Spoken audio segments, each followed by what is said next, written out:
오늘 우리에게 주시는 하나님의 말씀 요한복음 21장 18절로 25절입니다. 함께 한 목소리로 계속해서 읽도록 하겠습니다. 요한복음 21장 18절로 25절까지 말씀 함께 읽겠습니다. 시작.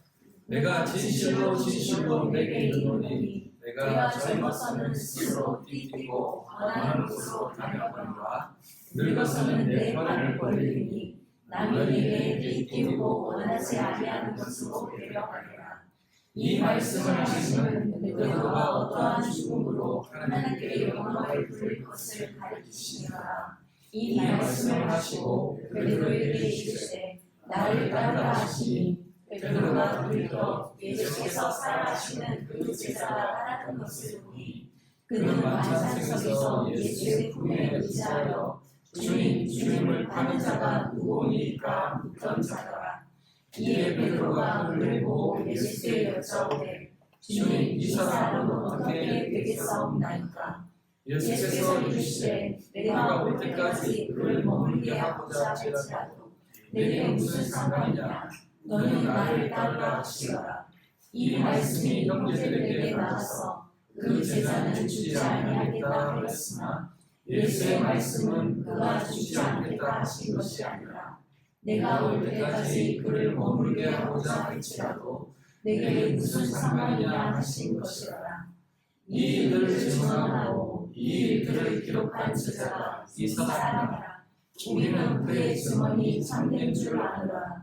예수께서 행하신 일이 이 외에도 많으니 만일 낱낱이 기록된다면 이 세상이라도 이 기록된 책을 두기에 부족할 줄 아노라. 아멘.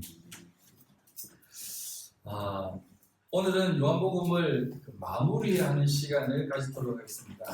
서로는 도두절미하고 예수께서 십자가 언약의 기둥에서 죽임을 당하신 후에 요나의 표적처럼 3일 만에 부활하시고는 제자들에게 나타나셔서 평안을 주시며 제자들을 인도하셨습니다. 그 인도하심은 단순히 그동안 수고했지 라는 것도 아니고 좀만 참아라 라는 것도 아니고 내가 이 세상을 완전히 장악할 테니까 조금만 기다려라 라는 것도 아니었습니다.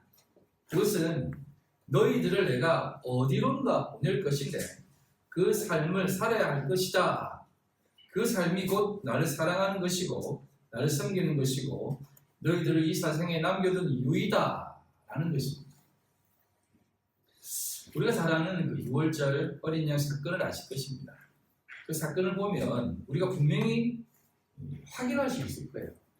6월절 어린 양 사건은 해결이 아니라 그 사건을 해결하기 위해 시작하는 마음가짐이면 옷을 여미는 모습입니다. 우리 뭔가를 시작할 때 딱 이렇게 여미지 않습니까?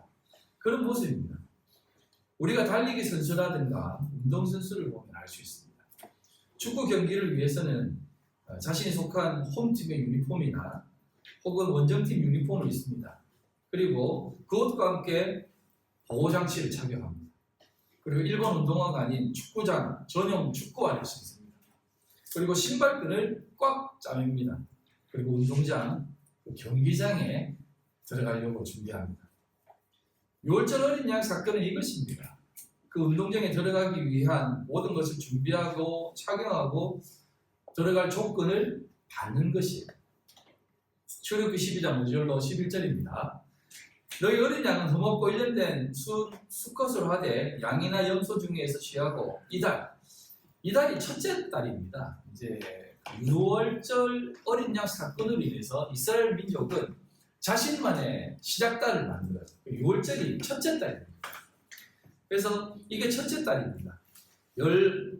열나흘 날까지 24일이죠. 이게 7의 의미고 간직하였다가 해질 때에 이스라엘 회중이 그 양을 잡고 그 피를 양을 먹을 집 좌우 문설주와 임방에 바르고 이게 기둥입니다. 문 기둥에 바르는 거예요.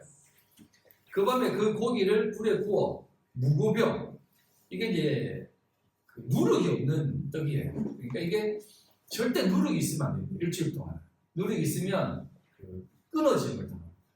섞은 것이 있으면 안 된다는 거예요. 이 무교본과 쓴나무 이게 이제 메로림 이렇게 하는데 이게 레시예요. 이게 이제 쓰다라는 뜻입니다. 마라하고 똑같은 표현이에요. 쓴 것을 먹으라는 겁니다. 아울러 먹을 때 날 것으로나 물에 삶아서 먹지 말고 머리와 다리와 내장을 다 불에 구워 먹고 정기를 이룹니다. 아침까지 남겨두지 말며 아침까지 남은 것은 다 불사르다. 너희는 이것을 이렇게 먹을지니 허리에 띠를 띠고 발에 신을 신고 손에 지팡이를 잡고 급히 먹어라. 이것이 여호와의 유월절이니라. 이것이 예수 그리스도의 죽으심을 모형하는 유월절의 모습이에요. 죽으심은 너는 이제 나의 선수다. 나의 군대라고 하거든요. 나의 군대. 이스라엘 뜻이 무엇입니까? 원어적으로 보면 그가 하나님으로 다스릴 것이다라는 뜻이에요. 그러니까 이스라엘 민족들을 향해서 이제 이스라엘이다라고 하는 것은 하나님이 너희들을 하나님으로 다스릴 것이다라는 뜻이에요. 이게 무슨 뜻이겠습니까? 이제 내가 이끈다라는 뜻입니다. 그렇게 다 준비시켜 주신 것이고 그렇게 시작하신다는 겁니다. 그리고 나서 예수님이 부활하셨잖아요. 그게 바로 이제 나는 죽었다 살아났다. 이제 나는 죽었다 살아났으니까 이제 구원받았다. 나는 이제 구원받았으니까 끝이 아니라 예수님이 죽으시고 유월절로 죽으시고 시작시키시고 부활했다는 것은 이제 죽으심은 부르심이고 부활하심은 이제 시작이다라는 겁니다. 출발이라는 것이에요. 출발. 그래서 부르심은 너희들이 이제 경기를 시작했으니까 휘슬을 확 부는 거예요. 준비 다 됐지? 부활하는 것은 단순히 그냥 예수님 부활했네라는 것이 아니라 휙 부르는 것입니다. 이제 출발, 경기장에 들어가서 최선을 다해라는 거죠. 그래서 그들이 어디로 갑니까? 광야로 들어가는 것이죠. 그게 바로 하나님께서 우리를 부르신 하나님의 목적이고 또 우리를 향한 하나님이 원하시는 우리의 자세라는 거죠. 그게 지난주에 말씀드렸던 하늘들, 궁창으로 부르신 모습이에요. 그게 창조의 목적인 생육, 번성, 충만의 모습입니다. 생육, 번성, 충만이 무엇입니까? 하나님께서 우리에게 인간을 창조하시고 너희들은 이 땅에서 생육하고 번성하여 땅에 충만하라 하시잖아요. 이거는 단순히 그렇게 살아라라는 개념이 아니고 너희들은 생육, 번성, 충만이 가득한 존재들이다라는 것을 선언하시는 거예요. 예수님은 그렇게 하늘과 땅을 연결하시잖아요. 하늘과 땅을 연결하는 이유가 무엇이겠습니까? 하늘과 땅을 연결하는 이유는 단 하나밖에 없습니다. 땅인 우리를 하늘들로 만들기 위해서 연결하시는 것이에요. 예수님이 우리를 위해 오신 모습이 중보자, 화목 제물, 중간에 연결하는 담을 허시는 분, 화평케 하시는 분이라고 성경은 얘기하잖아요. 그래서 셋째 날에 천하의 물이 한 곳으로 확 뭉쳐지면서 묻이 드러나는 것이 그래 땅으로 드러나서 예수 그리스도가 그런 모습으로 드러나 우리에게 그 씨를 주기 위해서 오신다는 겁니다. 그래서 땅이 드러나면서 무엇이 생깁니까? 심에 있는 채소와 씨가 있는 나무 열매를 연결어 주신다는 겁니다. 그래서 그게 성경에서는 그런 모습으로 표현되어지는 것이 모형적으로 나타난다는 것입니다. 그래서 제가 이제 지난주에 그림이 기억나십니까? 하늘이 있고 또 하늘이 있어요. 중간에 겹쳐지는 그 집합, 교집합 되어지는 그 부분이 라키아라고 했잖아요. 라키아의 하늘들이라고 하는 이 부분이 하늘과 땅을 연결시키는 개념으로 이 세상에 이 모형적으로 나옵니다. 그게 무엇입니까? 성경에 나와 있는 말씀, 율법, 성막, 성전, 그리고 예수까지도 그 겹쳐진 모습으로 오는 겁니다. 그것을 통해서 하늘의 진리가 이렇게 모형적으로 비춰지는 것이에요. 그게 그림자 이론하고 개념이 비슷한 개념이에요. 철학자들도 그런 개념들이 조금씩 열려있기 때문에 그렇게 생각하는 겁니다. 그걸 통해서 저 먼 하늘을 우리가 꿈꾸는 것입니다. 바라보는 것이에요. 근데 우리 성도들은 꿈꾸는 것이 아니라 소망을 가지고 확신으로 바라보는 것이죠. 그게 바로 우리들이고 그게 우리들의 실전적 모습이에요. 그래서 우리를 가리켜서 성전이라고 표현하고 하나님이 가는 곳이다. 그래서 고린도전서 3장 9절에는 이렇게까지 표현합니다. 우리는 하나님의 동역자들이요 너희는 하나님의 밭이요 하나님의 집이다. 하나님의 동역자. 이게 이제 슈넬고스라고 하는 단어고 밭이라고 하는 단어는 에오르기온이라고 하는 단어예요. 이 두 단어가 둘 다 엘곤이라고 하는 단어의 합성어들이에요. 이 엘곤이 뭐냐면 이게 이제 일, 수고, 직업이라는 뜻이에요. 그러니까 이게 하나님의 동역자들이라는 것은 하나님의 일을 하기 위해 존재하는 사람, 하나님이 일하기 위해 존재되어지는 곳, 하나님이 일하기 위해 거하시는 장소라는 뜻이에요. 그래서 우리가 성전이고 우리가 말씀이고 우리가 하나님이 거하는 하늘들이다. 우리는 그렇게 부르신다는 거예요. 그래서 예수님은 베드로에게 다시 한번 되새김질 시켜줍니다. 내가 나를 사랑하느냐? 그럼 내 양을 먹이라 라고 합니다. 이 말이 곧 생육하고 번성하여 땅에 충만하라라는 의미와 연결되는 것을 우리가 아셔야 돼요. 예수님은 공생애, 즉 제자들과 함께 생활하시면서 늘 말씀하신 것이 있습니다. 내 안에 거하라, 내 안에 거하라. 나도 너 안에 거하겠다. 내 안에 거하라는 요게 예수 그리스도께서 공생의 기간 동안 내내 하신 겁니다. 요한복음 15장 1절로 7절입니다. 나는 포도나무요 내 아버지는 농부라. 무릇 내게 붙어 있어 열매를 맺지 아니하는 가지는 아버지께서 그것을 제거해 버리시고 무릇 열매를 맺는 가지는 다 열매를 맺게 하려 하여 그것을 깨끗하게 하시느니라. 너희는 내가 일러준 말로 이미 깨끗하여졌으니 내 안에 거라. 나도 너희 안에 거리라. 가지가 포도나무에 붙어 있지 아니하면 스스로 열매를 맺을 수 없음같이 너도 내 안에 있지 아니하면 거라리라. 나는 포도나무여 너희는 가지라. 그가 내 안에 내가 그 안에 거하면 사람이 열매를 많이 맺나니 나를 떠나서는 너희가 아무것도 할 수 없음이라. 사람이 내 안에 거하지 아니하면 가지처럼 밖에 버려져 마르다니 사람들이 그것을 모아 다가 불에 던져 사르느니라. 너희가 내 안에 거하고 내 말이 너희 안에 거하면 무엇이든지 원하는 대로 구하라. 그리하면 이루리라. 예수님은 자신을 가리켜서 참 포도나무라고 말씀하시고 예수님의 아버지는 하나님이시죠. 농부, 경작하시는 분이시다. 그리고 우리를 그렇게 경작하시면서 우리와 함께 있는 존재다라고 얘기해요. 그리고 우리를 깨끗하게 하신다. 그러니까 우리를 부르셔서 우리를 깨끗하게 하시고 그와 함께 있는 겁니다. 그러면 뭡니까? 생육, 번성, 충만이 일어난다는 것이에요. 그러니까 예수님이 우리 안에 거하시면 생육, 번성, 충만은 우리의 것이에요. 우리의 것. 여기서 보면 열매를 맺어 안 그러면 잘려라는 것으로 보여지는 듯한 구절이 있지만 그거는 뜻이 아니에요. 요거는 원어적으로 우리가 조금 잘못 해석했는데 이게 이제 바로 뒤에 오는 너희는 내가 일러준 말로 이미 깨끗해졌다라고 하는 이 구절이 있는데 이 구절에서 이미라고 하는 이 구절, 이 단어가 에데라고 한다는데 헬라어는 가장 강조되는 말이 제일 앞에 있거든요. 그래서 에데, 그러니까 이게 원어로 보면 에데, 휘메이스, 카다로스, 에이미 이렇게 됩니다. 이미 너희들은 깨끗해졌다라는 겁니다. 너희들 열매 안 맺으면 다 잘려 나갈 거야 하면서 이제 가끔 앞에 선자들이 열매 맺어, 열매 안 맺으면 단 밖에 나가 잘려서 끝날 거야 라고 막 이렇게 협박하는 말씀을 전하잖아요. 그런 뜻이 아니에요. 요거는 나의 안에 내가 너희 안에 거하지 않는 사람들이에요. 그래서 밭은 우리는 무조건 좋은 밭이라고 했잖아요. 가시밭, 돌짝밭, 길가밭은 우리 밭이 아니에요. 이미 너희들은 이미 내가 내 말이 너희 안에 거하기 때문에 내가 일러준 말이 있기 때문에 이미 깨끗해졌어 라고 하는 전제하에서 그렇게 얘기하는 겁니다. 그러니까 세상 사람들이 그렇게 하는 것이다라는 겁니다.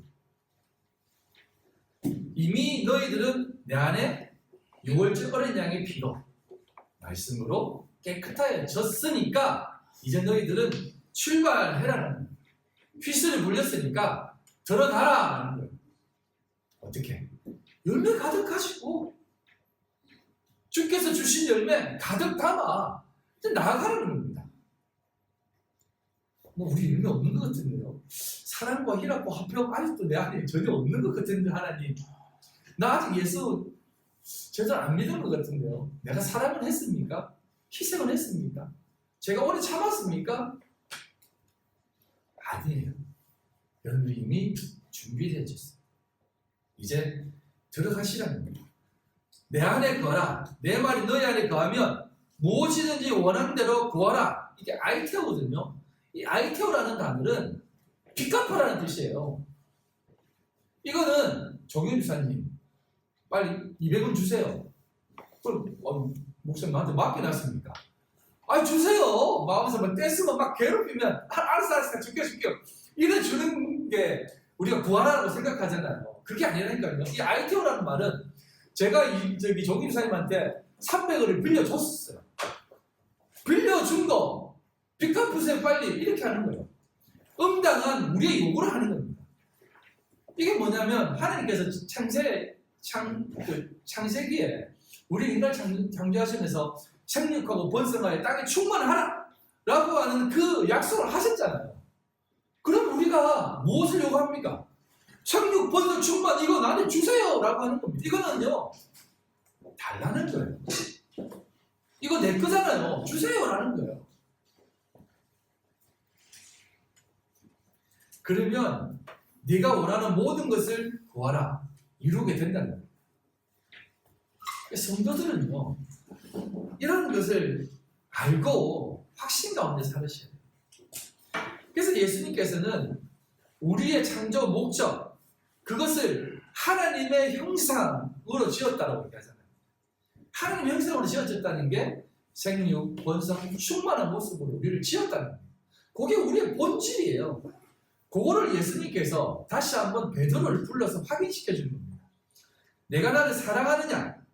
라고 하면서 내 양을 먹이라, 내 양을 치라, 내 양을 먹이라는 겁니다. 예수님의 양, 먹이고 치고 먹이는 것, 이게 바로 더불어 사는 겁니다. 예수님의 양을 치는 거예요. 내 양이 아닌 겁니다. 그래서 요한복음 21장 15절에 나와 있는 그 요한의 아들 시몬아 내가 나를 이 사람들보다 사랑하느냐라고 했을 때 이 사람들보다라고 하는 개념이 사람이라고 국한되어져 있는 단어가 아니에요. 이것은 원문상으로 보면 이 모든 것들보다라는 뜻이에요. 네 앞에 놓여 있는 네가 생각하는 네가 소중하다고 생각하는 그 모든 것들보다 나를 더 사랑하느냐.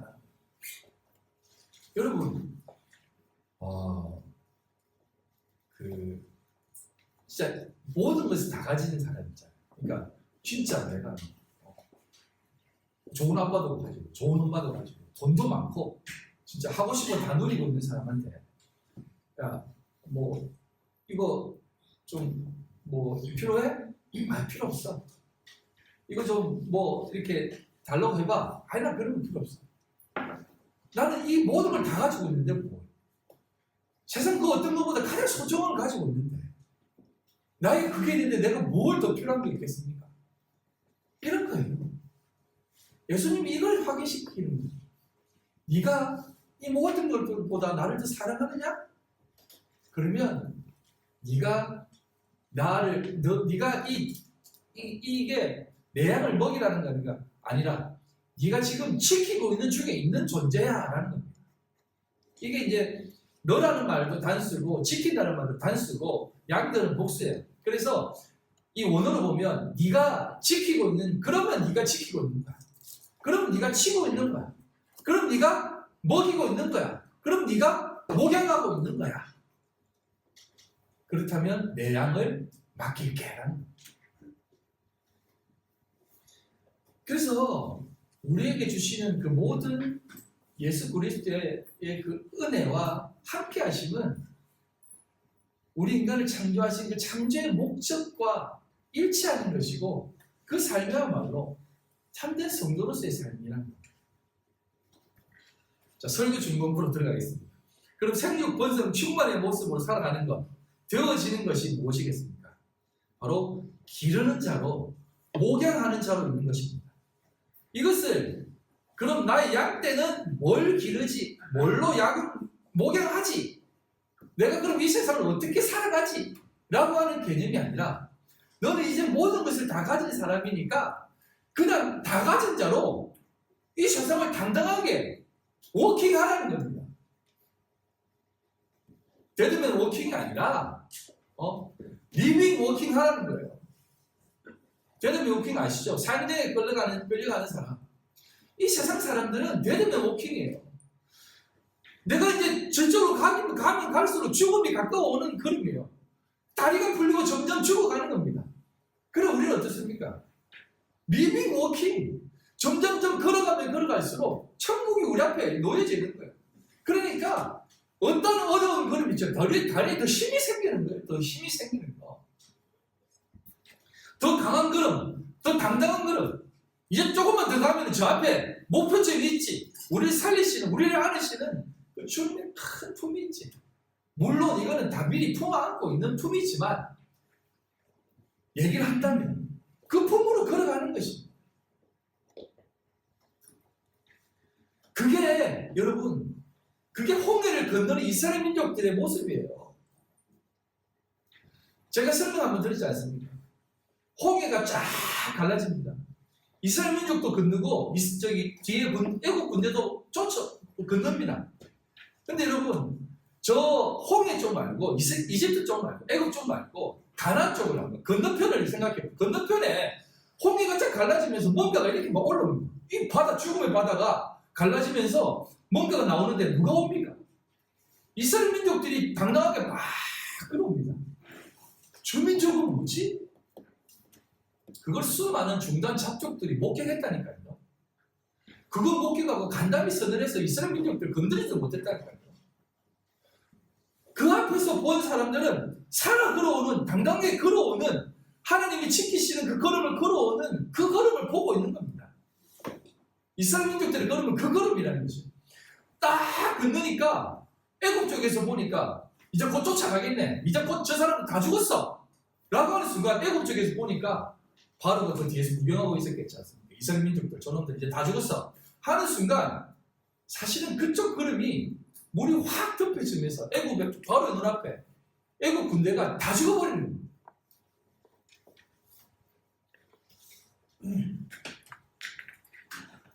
우리의 걸음이 그 걸음이란 거죠.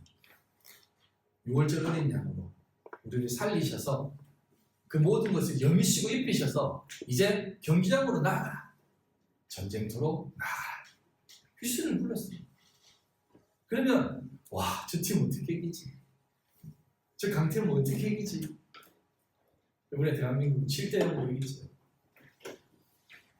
만대0으로 이깁니다. 여러분의 걸음은 그런 걸음입니다. 아멘? 그 걸음으로 당당하게 걸어 나가십시오.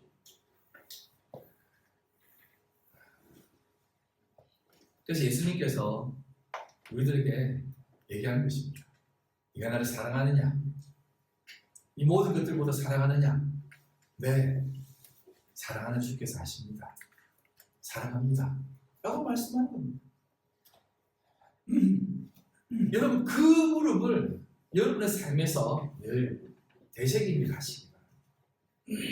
이것은 오늘날 이 세상 사람들이 얘기하는 단순히 그럼 내가 사랑을 해야 되나? 무엇을 사랑해야 되지? 어떤 것을 사랑해야 되지? 이런 개념이 아니다라고 앞에서 말씀드렸습니다. 그래도 불구하고 오늘날 성도들은 사랑에 좀 뭔가 이렇게 더 그럼 내가 노숙자들이라도 밥을 좀 퍼줘야 되나? 아니면 저기 지에 우물에도 하나 파줘야 되나? 이런 생각을 할 때가 있습니다. 물론 그렇게 하는 건 너무 좋습니다. 저도 그런데 동참하고 있습니다. 그런데 그것은 그냥 우리 속에 일어나는 자연스러운 현상이에요. 사람이라면 인지상정으로 하는 모습입니다. 그런 모습은 당연한 것인데 이것이 우리에게 신앙생활에 있어서 어떤 부담으로 다가오면 안 된다는 거죠. 여러분, 제가 왜 이 얘기를 하냐면, 하나님께서 이 세상 경기장에 내보낼 때 나가서 이겨! 꼭 이겨야만 안 돼! 이렇게 경기장에 내보내시는 분이 아니에요. 경기 진짜 못하면 다 대가리 박아. 이게 아니라니까요. 나가서 실패해도 되는 겁니다. 나가가지고 경기장에 뛰어! 그곳에서 영광의 상처를 얻으라는 것으로 내보내는 것이지, 거기에서 이기라고 준 거 아니에요. 골 먹었는데 어떻게 하지? 감독 눈치 보면서 어떻게 하면 되지? 이렇게 하기 위해서 경기장에 내보내신 분이 아니다는 겁니다. 죄를 짓는 것도 마찬가지고, 선한 일을 우리가 생각하는 그 선악과 입에 물고 있는 기독교인들의 모습처럼 내가 좀 이렇게 그리스도인으로서 좀 훌륭하게 살아야 되는데 라고 하는 모습으로 그것으로 나아가서 그거 살지 못했다고 괴롭워하는 그 삶을 요구하는 것도 아니라는 것이에요. 무슨 말이냐면, 우리가 이 세상에 내보내서 하나님께 싸우게 하시는 것은 세상에 올무가 되어서 묶여서 살아가라는 것이 아니라, 그 세상의 원리가 우리에게 어떤 것으로 작용하느냐라는 것을 조금 배우고 깨달으라는 것이에요. 내 양을 먹이라, 내 양을 치라, 내 양을 먹이라고 하는 것은 이제 너희들이 그런 존재로 되어서 나가는데, 내 양이 너희들에게 주어지는데 그 양들에게 무엇을 보여주고 살아가야 되겠느냐라는 겁니다. 여러분, 우리가요, 지난번에도 제가 말씀드렸듯이 이단이라고 하는 것, 거짓 증거하는 것, 하나님을 만홀히 여긴다는 것이 어떤 의미인 줄 아십니까? 그거는 마피아 게임 할 때 너 마피아지! 라고 하니까, 아니 하나님의 이름 걸고 마피아 아니야. 라고 하는데 진짜 나중에 게임 끝나고 보면 마피아야. 너 진짜 하나님 이름을 망님때 이끌어서 막 이렇게 하잖아요. 난 진짜 이게 진짜야. 성경책에 대한 맹세해봐. 올려놓고 맹세하잖아요. 게임에서 이기려고. 그런 게 망령때 일으키는 게 아니에요. 하나님을 망령때 일으키는 것은 지난번에 말씀드렸듯이 뱀의 형, 말이 없는 말을 하는 겁니다. 말이 없는 말이라는 것은 진리가 없는 말이라는 거죠. 앞에서 옳게 살아라, 바르게 살아라, 훌륭하게 살아라. 복음은 없고 진리는 없고 말씀이 없는 그 말로, 그냥 세상 사람들이 하는 그 말로 씩씩씩 거리는 게, 그게 거짓 증거하는 것이고, 그게 하나님을 만홀히 여기는 것이에요. 그래서 우리는 그렇게 사는 모습을 보면서 세상의 올무가 되어 살아가는 것이에요. 여러분, 세상의 올무가 되어 살아가는 게 뭡니까? 나가서 죄 안 지어야지. 세상을 왜 이렇게 살기 힘들어? 죄 안 짓기 너무 힘들어. 요것 때문에 여러분 힘듭니까? 아니면 나 좀 더 착하게 살아야 되는데, 훌륭하게 살아야 되는데, 오늘 삶은 왜 이렇게 못났었지? 이거에 묶여 삽니다. 우리가 늘 이런 얘기 하잖아요. 하루를 마무리하면서 하루를 반성해라. 좋습니다. 이건 좋은 모습이에요. 그런데 그 반성의 모습이 결국은 그게 올무라는 거예요. 거기에 모여서 늘 그 다음 날도 더 잘 살아야지, 더 훌륭하게 살아야지 하고 하는 그 세상의 원리 속에서 더 묶여 살아간다니까요. 이게 착한 사람 콤플렉스입니다. 일본 와세다 대학 명예교수이며 심리학자인 그 가토 다이저라는 사람이 쓴 책에서 착한 아이의 비극이라는 것에 이렇게 나와 있어요. 많은 내용이 있는데, 그런 착한 아이 컴플렉스가 있는데, 그게 이제 소위 부모님께 사랑받고 싶어서 착한 행동을 하는데, 그 행동이 타인에게 칭찬을 받고 싶어서이기도 하고 싶지만, 가장 큰 이유가 뭐냐면 부모에게 사랑받고 싶어서. 왜? 그게 유기 불안이라는 것입니다. 좀 심하게 말하면 유기 공포라고 하는데, 부모님께 유기되어질까봐 착한 아이가 되려고 한다는 것입니다. 그게 이제 아이들 때부터 성장하면서 그 착한 아이, 착한 어른, 착한 사람 컴플렉스, 영어로는 나이스 가이 신드롬이라고 하는데, 이게 이제 어른이 되어서도 착하게 살아야 되는데, 사람들에게 좋게 보여야 되는데, 괜찮은 사람으로 보여야 되는데, 그게 SNS 아닙니까? 네?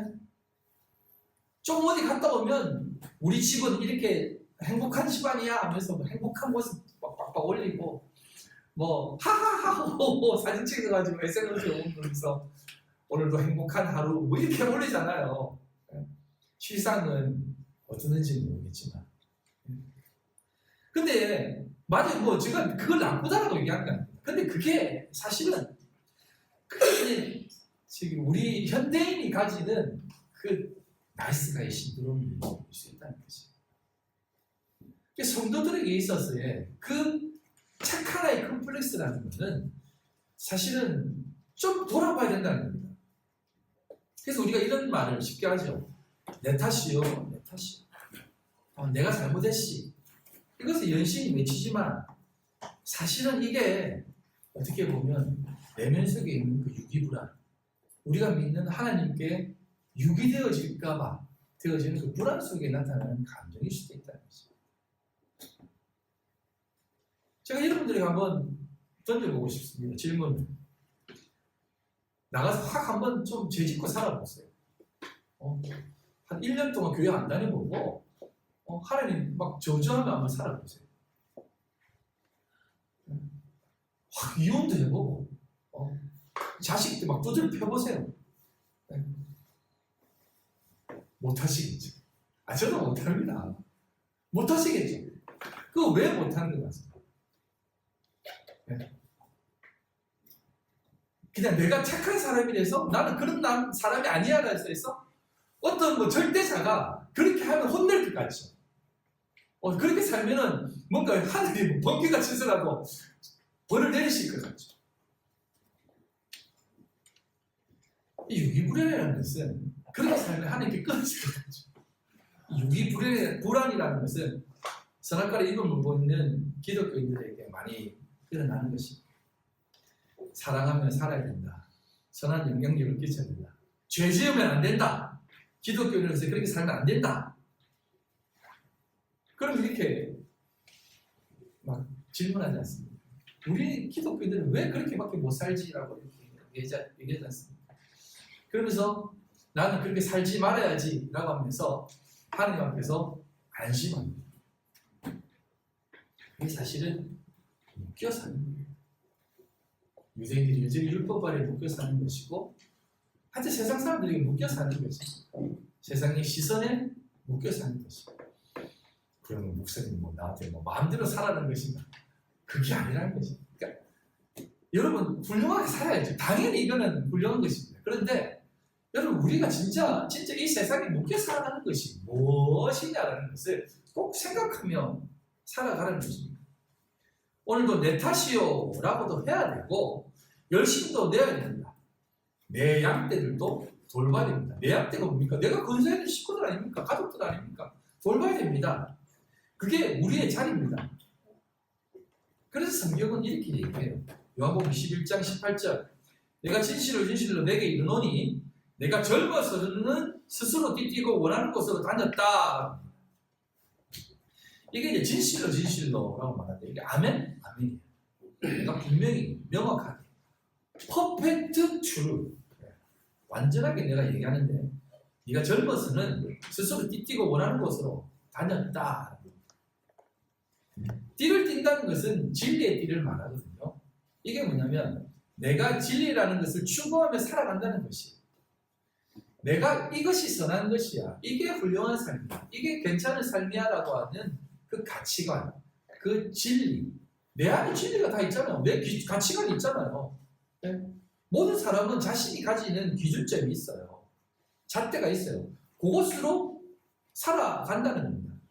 그게 젊어서는 띠띠고라고 하는 거, 진리의 띠. 자기가 생각하는 그것으로 띠를 띠고 살아간다는 겁니다. 그리고 그 띠띠고 원하는 것으로 다녔다는 겁니다. 스스로 원하는 곳으로 다녔다. 이건요 당연한 것입니다. 이건 여러분들 모두가 성도로 부름받은 우리 모두가 다 이 삶을 경험하게 되어져요. 그래서 우리가 이 세상에 보내심을 받은 존재라는 겁니다.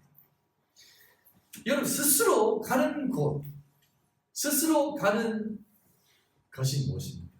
이게 누가복음 15장 11절로 16절에 나오는 두 아들이 또 이르시되 어떤 사람에게 두 아들이 있는데 그 둘째가 아버지에게 말하되 아버지여 재산 중에서 내게 돌아올 분깃을 내게 주소서 하는지라 아버지가 그 살림을 각각 나눠 주었더니 내게 돌아올 분깃을 내게 주소서. 내 것, 내가 가지고 있는 것, 내가 가지고 있는 진리죠. 띠죠. 요거 나한테 주세요. 그래서 아버지가 줍니다.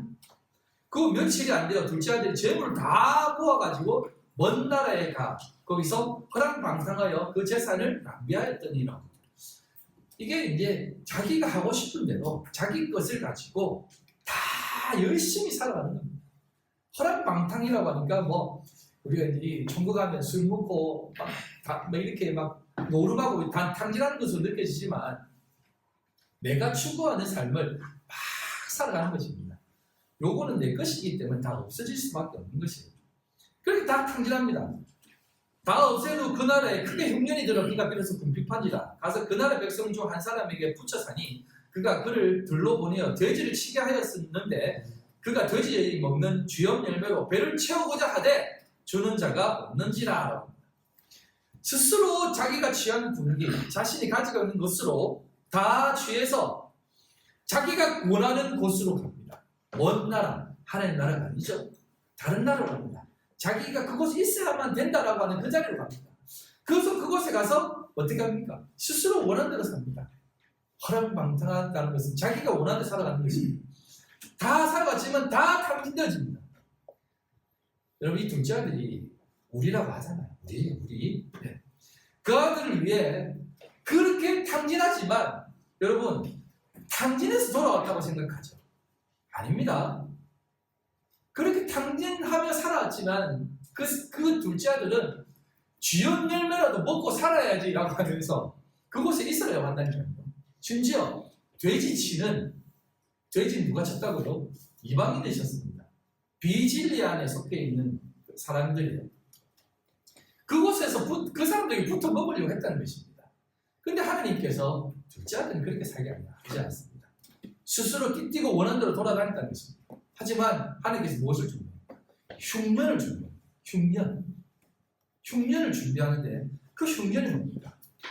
그 흉년이 쥐염 열매도 못 먹게 하는 흉년인 것입니다. 여러분 돼지들이 먹는 그 쥐염 열매를 먹고 살려고 이 둘째 아들은 그 쥐염 열매를 먹으려고 하지만 그것까지도 안 준다 이 말이에요. 근데 이 쥐염 열매를 잠깐 이러면서 재밌는 것인데 설명을 드립니다. 그 성경에 나와 있는 이 식물은요 참 의미가 있어요. 조금만 설명을 드릴게요. 곁으로 조금만 쓰겠습니다. 지금 굉장히 지금 어려운 부분을 하고 있으니까 머리를 식힙니다. 잠깐 설명하면 쥐염 열매가 그 시브리어로 그 하루브입니다. 하루브. 여러분 그 세례요한이 광야에서 먹고 살았던 음식이 뭔지 아시죠? 뭐예요? 메뚜기와 석청이죠. 근데 이 하루브라고 하는 단어가 히브리어로 히브리어가 메뚜기라는 뜻이에요. 그래서 이 쥐염 열매 이 나무도 발음이 하루브예요. 그래가지고 쥐염 열매를 이 유대인들은 쥐염 열매를 하지 않고 쥐염나무를 쥐염나무 하지 않고 메뚜기 나무라고 불렀어요. 이 열매도 이렇게 말라가지고 이렇게 콩껍질처럼 이렇게 말라지는 게 있어요. 그게 쥐염나무 열매, 메뚜기 나무입니다. 그래서 세례요한이 광야에서 메뚜기를 먹었다라고 했을 때 많은 학자들이 얘기합니다. 그 메뚜기 하루브는 메뚜기를 먹은 것이 아니고 그 쥐염 열매의 나무를 먹고 살았을 것이다. 광야에서. 조금만 더 설명드리면 석청은 뭔지 아세요? 석청?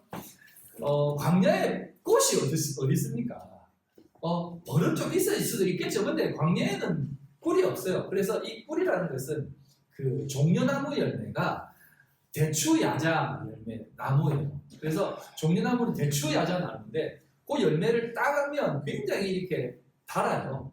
그거를 막 시럽으로 만드는데 그 유대인들은 그 자기들이 나그네 되었을 때에 그 경험이 있기 때문에 하나님께서 나그네 된 자들을 적이 있기 때문에 나무 열매 다 따지 말고 남겨두어라고 합니다. 그래서 이 종려나무 가지 그에 열린 열매가 이렇게 스스로 떨어져요. 그 떨어지면 나무에 떨어지기도 하고 길에도 떨어지기도 하고 돌에 끼어 떨어지기도 한대요. 그럼 돌에 떨어진 그 열매는 거기에서 발효가 돼가지고 시럽이 된답니다. 그래서 그 석청이라고 하는 거는 종려나무 열매의 시럽이라고 얘기해요.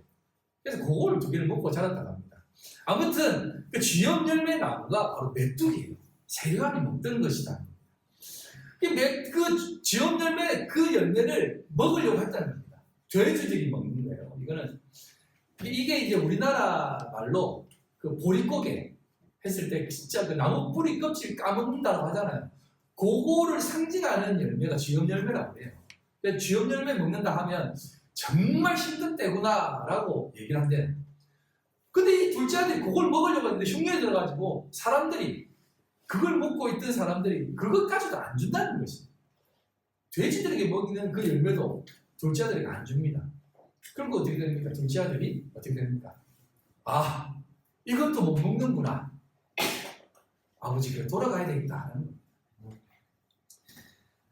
스스로 띠띠고 스스로 돌아다니는 것은 결국 가난과 궁핍의 상징인 쥐염 열매를 먹고자 애쓸 수밖에 없는 환경에 되어질 수밖에 없다는 것입니다.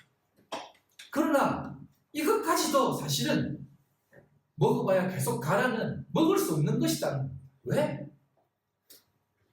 성도들은 그것을 먹고 자랄 수가 없어요. 말씀으로만 우리의 해가를 채울 수 있기 때문에 그렇습니다. 그래서 스스로 간 곳에서 돼지 우리에서 끄집어낸다는 것입니다. 어떻게? 흉년, 그 목마름, 그 갈급함으로 만들어서 마른 땅을 만들어서 우리를 돌아오게 만든다는 것입니다. 사슴이 시냇물을 찾기에 갈급함 같이 명문이 주를 찾기에 갈급합니다라고 하는 그 갈급함이 그 마른 땅의 그 갈급함입니다. 독특한 것은 그 가뭄, 헤레브라고 하는 그 단어가 칼이라고 하잖아요. 날선 칼. 그래서 이 칼이 우리 속에 들어와 우리의 심령 골수를 쪼갠다는 거예요. 그래서 가뭄, 그것은 우리를 여호와를 찾게 하는 그 귀하고 복된 광야의 현장이라는 거죠. 그래서 우리가 참된 것을 추구케 하는 말씀이 우리 속에 들어오면 우리가 그렇게 된다는 것이죠. 그래서 우리를 광야로 보내어서 하나님을 깨닫게 하시고 그 광야에서 참된 하나님의 사람으로 살게 하십니다. 그게 어떤 삶입니까? 그래서 제가 세례요한의 내용을 잠깐 언급했습니다. 세례요한을 뭐라고 얘기합니까? 누가복음 3장 3절로 6절입니다. 요한이 요단강 부근 근처에 와서 죄사함을 받게 하는 회개의 세례를 전파하니 선지자 이사야의 책에 쓴 바 광야에서 외치는 자의 소리가 있으리되 너는 주의 길을 준비하라 그의 오실 길을 곧게 하라. 세례요한을 가리켜서 광야에 외치는 자의 소리입니다. 세례요한을 소리라고 합니다. 여러분이 이렇게 광야로 부름받고 나아가는데야. 그럼 하나님 여러분들을 무엇으로 불렀다고요? 소리로 부르시다는 거죠. 소리로. 여러분들이 그렇게 외치는 자로 부름받다는 거죠. 뭐라고 외칩니까? 너는 주의 길을 준비하라. 그의 오실 길을 곧게 하라. 모든 골짜기가 메워지고 모든 산과 작은 산이 낮아지고 굽어진 것이 곧아지고 험한 길이 평탄해질 것이요 모든 육체가 하나님의 권하심을 보리라 함과 같으니라 라고 하는 그 외침을 하는 거죠. 여러분이 세상을 살면서 무엇을 보여줘야 됩니까? 높은 산은 낮아지고 골짜기, 그 깊은 골짜기는 메워지고 평탄하게 될 것이다. 울퉁불퉁한 것은 평지가 될 것이고 하나님의 말씀은 편만하게 펴질 것이다 라는 것을 그런 외치는 자의 소리로 살아가는 것입니다. 외치는 자의 소리, 그게 오늘날 우리를 부르신 내 양을 먹이고 치고 사랑하라고 하는 삶의 참된 본질의 모습이라는 것입니다. 그래서 세례요한의 외침, 그 외침은 오늘날 우리에게 요구하는 그 외침의 소리로 여러분들을 불렀다는 것입니다. 그런데 여러분, 그 외침의 소리, 회개하세요! 라고 했을 때 세례요한의 소리 거의 다 들었습니까? 안 들었습니까? 좀 듣긴 들었죠. 군사들에게 외쳤을 때 당신들은 압제하지 마라. 세리들은 세리들이 와서 나는 어떻게 해야 됩니까? 남들에게 정한 거 외에 더 받지 마라. 막 그렇게 얘기하지 않습니까? 그러니까 회개한 것처럼 보이죠. 세례요한이 외친 것은 그렇게 외치는 것이 우리의 삶이다라는 것을 보여줬습니다. 자, 요 두 가지 것을 잘 생각하셔야 돼요. 항상 스스로 띠뛰는 것과 스스로 띠뛰고 가지 못하는 것이 있습니다. 자, 스스로 띠뜬 것이 뭐라고요? 세례요한이 외친 것입니다. 광야에 외치는 자의 소리. 너희들 그렇게 살지 마라! 라는 것입니다. 그렇게 해서 세례요한이 무슨 취급받았습니까? 너 메시아야? 근데 세례요한은 이게 세례요한이 부름받아 스스로 외친 것이에요. 요걸 좀 아셔야 됩니다. 스스로 외쳤다고 해서 내 마음대로 했다라는 개념이 아닙니다. 하나님이 우리를 스스로 부르게 살게 하신 겁니다. 그런데 진짜 세례요한이 이제 너는 스스로 가지 못했다라고 하는 그 길이 어떤 그 공주의 쟁반 위의 머리예요. 목자님 받아 형제 기술로 죽는 것이 두 번째 이제 네 스스로 뛰고 가지 못할 것이다라는 그 자리라는 것입니다.